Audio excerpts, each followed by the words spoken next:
Dyffryn Nantlle yw un o ardaloedd mwyaf Cymraeg yng Nghymru. Mae'r iaith i'w chlywed ym mhob twll a chornel o'r ardal, o'r siop, i'r dafarn ac ar y stryd. Mae yna groeso cynnes iawn i ddysgwyr yn yr ardal, a fe es i draw yn o'n ddiweddar i gwrdd â dysgwyr Dyffryn Nantlle.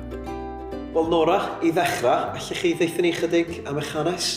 Ges i ngeni yn Blaenau Ffestiniog, a nes i symud i fyw i Llundain pan o'n i'n 15 oed, ac fe fi'n byw yno am dros 40 blynyddoedd. Ac o'n i'n colli medru siarad yr iaith Gymraeg, oedd yn llawer o Gymraeg lle o'n i'n byw, ac o'n i eisiau dod nôl i Gymru.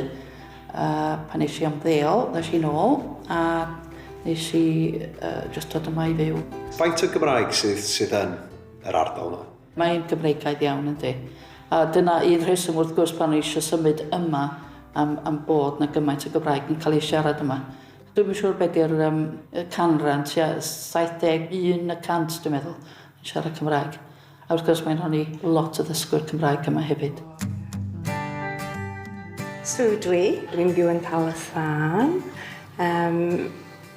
Mi nath symud yma o Braley Hill West Midlands 7 flynedd yn ôl. Mi eisiau byw yn Llandudno am 7 mlynedd. Dwi'n byw yn Talathan ers 4 flynedd. Nes di fynd i ysgol yn siarad Cymraeg? Dwi eisiau i dysgu iaith arall a siarad efo pobl yn chreol. Pan o'n i'n 5 oed. John dwi. Dwi'n byw yn Llanllwfni rwan. Mi ges i fy magu yn Dyffryn Nantlle tan i mi 5 oed.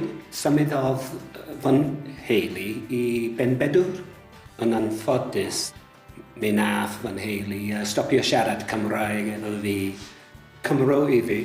So felly, mae o'n bwysig iawn i'r dychwelyd yr ardal lle'r ro'n i'n byw pan blentyn.